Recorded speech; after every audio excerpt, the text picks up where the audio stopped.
else thrives, it's our guy, the original Oos, Eddie Encina, Tampa Bay Times. Always doing great things over there. Looking good as always. What's going on, buddy? How are you? How we doing, Jay? I'm doing good, man. I'm doing good. It's been a warm? good day. I'm staying warm. I'm feeling good. I'm feeling real good. I was out there on the practice field last night. It was getting chilly. But yeah, I'm doing good, man. I'm feeling good, feeling positive and optimistic about everything that's going on in the Tampa Bay area. Do we want to talk about this Adam Hockey thing or no? No, we don't want to. You mean Josh Hockey? No, let's keep that for the end. Let's keep it for the end. Okay, let's keep it for the end. Oh my God, I didn't even know that. I said it without even looking, but that was Shannon. We'll save it for the end, Shannon. There we go. And a lot of people wanted to see where the big rolls is at. Big rolls. Rolly. What's up? All right. Last night, Ed, I said it was a one-off last night. I'm not worried about what happened last night because I just think that's an aberration with the way that the team, you didn't even know who was going to be out there. Just right. I'm not even concerned about last night. Are you? No, not really. I mean, like, obviously the injuries themselves are a little concerning because we don't necessarily know the severity of them. And I think over the next, especially since, they did have a game in 3 days, so there was a lot of time to kind of rest up. And, but yeah, like the game itself, anytime, there's times when Coop will come into the room in the morning skate and be like, don't ask me lineup questions. And he did that yesterday, but I honestly think it was from a perspective of like, he really didn't know who he was going to have available. So, when you, like he's put a really kind of positive spin on that game too, in the sense that, we all know, for this team to be successful, you're going to need more than 23 guys. And, we've seen, we haven't seen Jack Finley that much. We haven't seen Curtis Douglas that much. And then to see guys like, hold on, Rolly wants out. Go ahead. He's done with it. Done with it. And, to see guys like Kachuk and, Scott Sabourin out there contributing, I thought, it was really cool to see Scott Sabourin, who, I wrote about him today and kind of, a guy who hadn't scored an NHL goal in more than 5+ years and pre-pandemic basically. And, a guy who's been fighting to kind of show that he can be more than just an enforcer guy at the NHL level. See him score and show some skill and, and see Douglas and Finley get their first NHL points. I thought that was cool, and kind of got a little bit buried within, what really was, in the end of the day, like, did they play their best game? Absolutely not. Were they without a bunch of guys? Yes. But, when you commit a couple bad penalties early on, you fall behind 2-0, the couple bad bounces. I wouldn't put, a lot of those early things on Vasilevsky. And, then you're just kind of chasing. And when you don't have, your big guns, it's a lot, it's hard to chase when you're down 2 goals, when you have all your, players, and it's even tougher when you don't. So, I don't put too much stock into it. Like I said, the injuries themselves are concerning just because they're 2 significant players, obviously. But, the final of a 7-3 game, I think that, it wasn't as bad as, maybe people might wrap around it. But, I think, we'll find found out a lot more on Saturday, because, that's a big game. I think a lot of people cross that on their schedules, and, it'll be interesting to see how many guys are back for that one. Yeah, I think that's what it is too. I think there's some semblance of that as well, of like, we've been waiting for this game. Yeah. We've been waiting for this game all year long. I feel like there's a little bit of a wait as far as what the Lightning are doing with this roster until after this game. Like, we're still keeping Curtis Douglas around. Like, absolutely. This is the game that we've had circled. So I want to ask you a couple of questions. I asked E about this yesterday, but I want to get your opinion as well. Is there a line fight to start the game? And do you think Andrei Vasilevsky plays this game? Because I think the answers are yes and no. I think Vasi plays Sunday against Vancouver. Why risk a guy like Sam Bennett running him over because he's not pulling up at the crease? And I think there's a good chance that we see Sabourin, Douglas, and Finley out there to start the game. And all hell breaks loose to start. You're going to be down there Yep. in Sunrise. What do you think you're going to see? I think obviously the Lightning have to be a little bit more careful than they were that last preseason game, you know, in terms of, they did hear from the league, you know, after, you know, it happened. You know, $100,000 to a $1.4 billion franchise isn't a huge thing, but at the end of the day, you know, and to John Cooper, who makes millions of dollars and got fined, what, 25,000. But at the end of the day, you know, the league is watching. And so if what happened then when, you've got Sabourin running at Aaron Ekblad 19 minutes into his first shift, you know, it might get dicey. But, you know, if I'm AJ Greer, I probably have my head on a swivel for sure. And some of those other guys too. But there's no doubt that the Lightning are preparing for the Florida Panthers differently than any other team, you know, and that's, I think, you know, what we saw that night, you know, October 4th in Sunrise, the last time they played down there in the preseason, and just those 3 games in the preseason, obviously dating back to last postseason and years before that. But I think you're going to see some stuff early. I think that the Lightning are going to have to be, like you said, much more careful in the terms of making sure this isn't like instant retribution for anything. Yeah, I think we'll see. It's interesting about the Vasilevsky thing. I honestly hadn't thought about it with the back-to-back, but, you know, I think that, you know, there is a lot more faith. I don't want to say faith is probably the bad word, but I think there's a lot more faith in Jonas Johansson getting 2 points than maybe, you know, a couple years ago, or when you had to lean on him a couple years ago. You know, I think he's had a great year, and when he's had to post up, he's posted up. So he's made some big saves for him. So I think that'd be interesting. I mean, obviously, you know, right now you want to get the points, you want to put yourself in the best situation. I think Vasi will want to play that game for sure. But yeah, I talked to Vasi last week about a lot of things in terms of, you know, I still do think, and he pretty much admitted, is that he's still dealing with something physically. So, and it's something that he's, you know, playing through, and it's something that at this point in his career, it's something that it's a part of the, you know, kind of part of the job in terms of, you know, your body isn't the same. And, you know, I think that, you know, you are careful in terms of, especially at this point of the year, what games you do want to put him in, because it is a management thing. You know, like, you know, we saw, you know, Hansen in that day game in Utah last week. And, you know, was that a surprise? Maybe a little bit, but when you think about it, you know, the travel, early start, so like that stuff really makes sense in terms of preserving Vasilevsky. So, intense game. I'm sure he wants to be out there, but, you know, I honestly wouldn't be too surprised if we don't see him out there on Saturday, and we see him, you know, at home in a, you know, much more, you know, not easier situation, but much more favorable situation, I guess, for him at home, you know, against the Canucks, you know, the next day. And maybe he doesn't even make that flight. I was thinking about that too. Maybe Kyle Kunitz is the backup, right? You know, I mean, there's, you know, or you can bring up someone. You can bring up a guy bring up, you know, Fanti, whoever you want to bring up there. So, I mean, and that has happened in the past, probably more so later in the year. I mean, I think 2-3 years ago, they had a, you know, back-to-back series in Detroit, and I know he didn't make the trip up there late in the season. So, and I think that's probably happened more than maybe we even, you know, think about. But yeah, so I think that's an interesting strike. I honestly hadn't thought of that yet, but I wouldn't be entirely surprised if we do see Jonas out there. What about Hagel, man? So the thing I'm trying to figure out with Higgs is whether he was upset about the hit or he was upset about having to go back down the tunnel. Because you know, I think if there's like this playing in Saturday's game means a lot to everyone who wears a lightning bolt, but I think to Braden Hagel it means a lot more, you know, and rightfully so.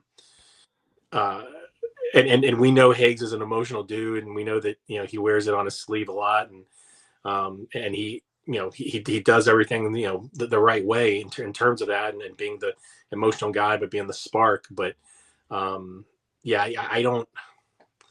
That's a tough one. Like I said, I think we'll know more tomorrow, obviously, to see if he's on the ice. But, you know, there's been a lot of guys who skated and didn't play. You know, like Cirelli skated going in, and He didn't play. We really still don't know what necessarily is ailing Victor Hedman.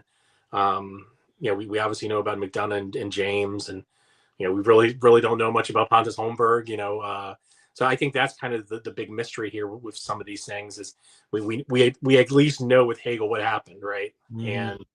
And but when you think about the volume of what they're dealing with injury wise, it is kind of a blur because we know some, but we don't know others. But we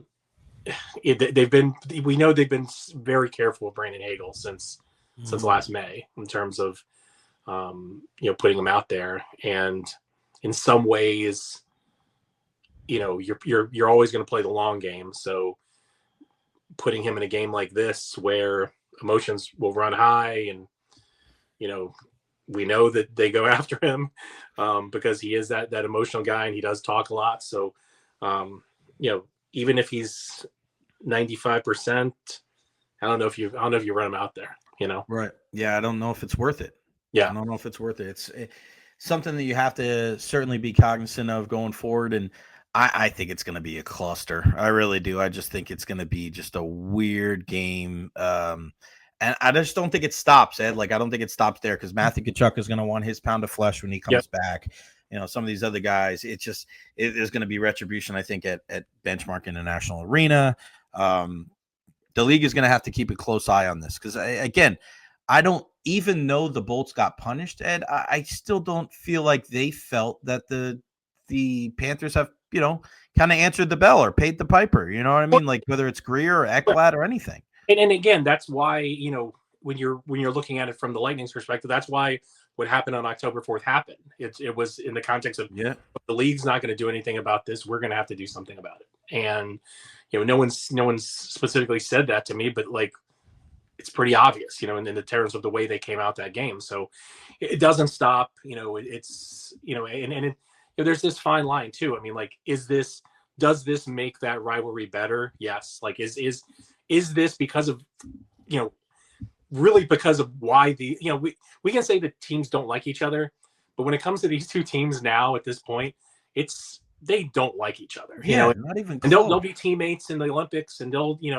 all this other stuff, but they, as teammates, as teams that are battling each other, they do not like each other. And I think for that context alone, it makes this, in my eyes, the best rivalry in the NHL right now. But there is that fine line between, the players doing their job to, to govern the game the right way, and the league doing its part as well, which I don't think they've necessarily done over the course of this, because again, like it takes two to dance, right? So and I think when you look at what's happened over dating back to the playoffs last year, there's no doubt that the Lightning have paid a much more a much bigger price to the league in many ways than the Panthers have. So. No doubt about it. And, that's obviously we'll talk a lot about that next week. I wanted to ask you about John Cena winning the Intercontinental Championship and War Games as well, because it looks like we're going to see War Games with the new Vision. Yep.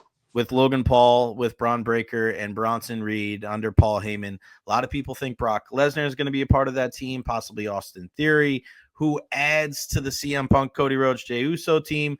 What do you think of Cena winning the IC belt off for Dom Mysterio? And then where do you think we're going when it comes to the men's War Games match?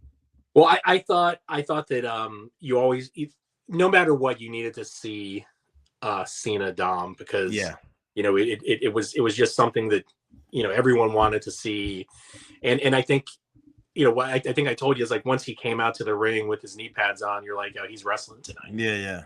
And I love the way they brought it out. I love the way that as much as Dom's played that character so well that he's become a face, and the only way to kind of turn it around a little bit is to put him against John Cena his last matches, right? And as much as this tournament is about putting someone over, in this maybe elongated time frame and this build up to it, you were really kind of able to do that even more, on one night in this really, what was it, like 40 minutes stretch with Dom Mysterio and that he's already gotten, so much over. And I think the way he hung in there, the way that, he's just, I love the guy. And I'd be honest. Yeah, he's great. When him and his father were, when him and his deadbeat dad were, back like 4 years ago, I was like, this is like, I didn't like it at all. Like, I thought this was trash, like nepotism, nepotism at its finest. I hated it, and the way that it's gone on from day one, from him turning, was, I love it, and how does that happen? And I think that's the point, Ed, too, because I remember watched him, short hair, he kind of weird body type. What's he working doing? with his dad? He was a baby face. I mean, but the one thing that I always said was, if there was a guy as respected in the business who had a son that could learn on the job, did not go to NXT, didn't go to Independence, and could just learn in the WWE. If I would have said, hey, it's Rey Mysterio, I think a lot of people were like, all right, whatever, let him do his thing. And then now, like, it just shows what Dom was able to do. Like, he has taken the ball and run with it. And as much as, he may have been a Nepo baby to start, like, he's one of the hottest acts in the entire business right now. Yeah, you come to see him, whether you come to boo him or you come to cheer him, you come to see him. And I think it was cool to see that kind of turn a little bit, like, instantaneously, just, with all the stars aligning there. And I love Logan Paul with the vision too. Like, I think it's a really clever way of getting him there too, because he is a guy who, if he invests in the business, I think can do a lot of special things too. So I don't know about Lesnar or anything like that. Like I said, I'm kind of blah on his return in general, to be honest. But because he just comes in and wrecks shit, and it's just like, it's like, I like storylines. I like, I like trying to believe in certain things or predicting where things are going to go and stuff like that. And it's just like, ever since, he's come back, it's just like, he just comes in and tears shit up. So Shannon wants to know who will be Cena's final opponent. I think you and I agree that it's probably going to be Gunther, but I mean, Obafemi would be a great option. We were talking about that the other night. Is like, just, I went to that show, the pay-per-view at the Yingling Center a couple of months ago, and just seeing the pop that he gets from an arena crowd is cool. And I think that, he's a guy that a lot of people haven't really seen. And, I think he's got a big future. I don't know whether that's the guy to push, that they push right now, because I think Gunther just makes so much more sense. But I think that would be cool to see Obafemi. I think that'd be really cool. I don't know if the general mainstream is ready for that yet. Yeah. Trick Williams, maybe Trick as well, because he's really popular. All right, let's finish off talking about this. What's up with this Josh Hockey thing? The Josh Hockey, real fast, because it doesn't deserve that much time. Oh, God. Shannon, you're getting it, Shannon. No, so Shannon's brother, Josh, is a... Oh, it's him? Yeah, it's a fan of the program, So wait a second. This is your brother-in-law? Yes. Everyone thinks it's like this big thing. Oh, my God. I had no idea. This is the swerve we've all been waiting for. No. Oh, my gosh. He turned on him. So anyway, but we always talk about, first off, he's one of the smartest guys I know. And, where's he live? Up in the Bronx, in Riverdale, which is a oh, wow. Jeff Vinnick's up on the board there, and at the Riverdale Country School, shout out there, and Mark Lipschultz, and so there's some lightning connections up there. But anyway, so we always talk about sports and stuff like that, and one of his big things was, why do hockey players only skate these short shifts? What if you brought guys out there and they're out there for 5 minutes and they empty the tank, and can't you get the best out of them and your best players out there for longer amount of time? And I'm like, he's not a hockey player, and he doesn't see necessarily the effort that it takes to play 50 seconds on ice in an NHL game. So we go back and forth on it, and he's determined that he's going to create this new level, this new version of hockey called Josh Hockey, which is which creates a longer shifts, and that everyone will buy into. It's like this his version of sabermetrics that or no, I mean, it's not sabermetrics because there's really no like statistical backup for it. But oh wow, so they're just pulling it straight out of his totally like it's a theory. Unbelievable. He's the new Austin Theory. He's Josh Theory. Theory. You know what's funny though, because I do think that players should play more on the power play. I think you're just standing around for 2 minutes. I don't really think that there should be a second power play unit. A 1 and a 2. Yeah, I don't think there should be a second. The Lightning don't use their 2 very often. We know that. No, but I'm just saying, like, you're standing around. I get the whole thing, and you're playing 35-second shifts, whatever. But like, if you're standing in the zone for 1 minute, you have to change. Like, I think that's stupid to me. Yeah. So I'm a little bit on Josh Hockey's side, maybe for that maybe side. you're a Josh Hockey proponent then. Is there anything else that he's brought to the table, or is he just that one thing? Yeah, it's just that's the main thing. Like, I don't think there's anything really beyond. How's the relationship other than that? With my brother-in-law? Yeah. Great guy. Great guy. Like I said, one of the smartest guys I know. I would never tell him that to his face, but we go at it a lot in terms of he's a lawyer. So wow. He's always got a case, and he actually, like, talking to him actually helps me get you ready for John Cooper, doesn't it? Helps me deal with another lawyer who is very set in his ways. So. Oh, I love that. So what did he say when you were going to marry his sister? Well, I think he was on board. I don't know if we had sat down and had like a big discussion about it. Oh, he's one of my best friends. Like, he's one of my guys. So I thought Josh Hockey was like some snot-nosed kid that keeps bothering you on social media, but it turns out to be your brother. Maybe not a kid. In-law. How old is he? How old is he? He's a couple years older than me, so he's like he's in his 50s. Yeah. Do you guys play fantasy football or something? Oh, is someone feeding you stuff now? Nah, not at all. What's going on? What's going on? Very competitive in fantasy football. He is. Yeah, well, it's Shannon's family, so it's all like I'm kind of the outsider in that group. So wow, it's all of her siblings, some of our nephews. You're the only Latino, dad, and I'm the only.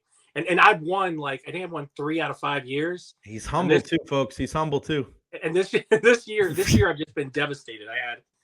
It's a 2-quarterback league, so I drafted Burrow and Daniels. So just Saquon 3rd overall, and he hasn't been the same guy. So it's been a tough year. It's not by my fault by any means. Like, I'm still a great fantasy football owner. Oh, wow, he's humble, folks. It's just a matter of just stuff just doesn't go your way sometimes. You just gotta. But I can actually still make the playoffs, and so top 4 make the playoffs. Is only a 10-team league, I think. So, but I can still make the playoffs, and I get a lot of razz because, like, I think everyone else has made like 9 or 10 roster waiver moves, and I've made like 50. So, but you just gotta go with it, man. As long as you guys don't have like a title championship belt, I think you guys will be fine. You do have one, don't you? I knew it. You know why? Shannon told me to. Are we running out of time here, Jay? What's going on? Wait, what's your record compared to your wife's record? I think I'm 1 game back. I just beat her this week. Wow, she didn't bring in. You didn't tell us that, Shannon. Yeah, I beat her this week. That's why Ed's sleeping in the guest room this week. Ed Encina, Tampa Bay Times. What do we have up on the Tampa Bay Times, my friend? Like I said, I did a pretty cool story on Vasi. Like I said, I love talking to him one-on-one because he's such an honest guy, just about some of the physical stuff he's been dealing with, and just getting older, and some of the stuff that you got to manage. And then I said this really cool story. I love the quote when I talked to Scott Sabrin yesterday about that game in October. He was like, I think I kind of overshot the runaway a little bit too early, but at the end of the day, when I go out there, guys are going to know I'm out there. So, for a guy who's 33 years old, still kind of trying to find, a chance to really, help a team in the NHL for a long period of time. Like, this guy hadn't played more than like 7 NHL games in a season since, 2019. So, whether he does that here or not, it's kind of be seen, but that, they've definitely got for him, so, that was cool too. So, and then obviously just kind of looking forward to Saturday and what we can kind of expect from that game as we were talking. Now's the time, guys and gals. If you have not subscribed to the Tampa Bay Times, now's the time, bro. I'm telling you. With the Buccaneers where they're at, with our guy Rick Stroud, with the Bulls, with the big matchup in Navy this weekend with Joey Knight. Of course, crazy things going on with Tropicana Field with Mark Topkin and John Romano, and of course Ed Encina with the Tampa Bay Times covering our Bolts. Now's now's the best. And I always say, get it for somebody as a birthday gift or as a gift for the holidays. Man, it just support local. I cannot stress enough the Tampa Bay Times, TampaBay.com. Ed, I appreciate it, my friend. Saturday, safe travels down there. I'll see you Sunday at the arena, my friend. Keep kicking ass in fantasy football, and tell Raleigh and Shannon we said hello. Will do, buddy. I'll talk to you later, man. Always a pleasure. Always a pleasure. The one and only, the original Oos, Ed Encina. What a great guy, man.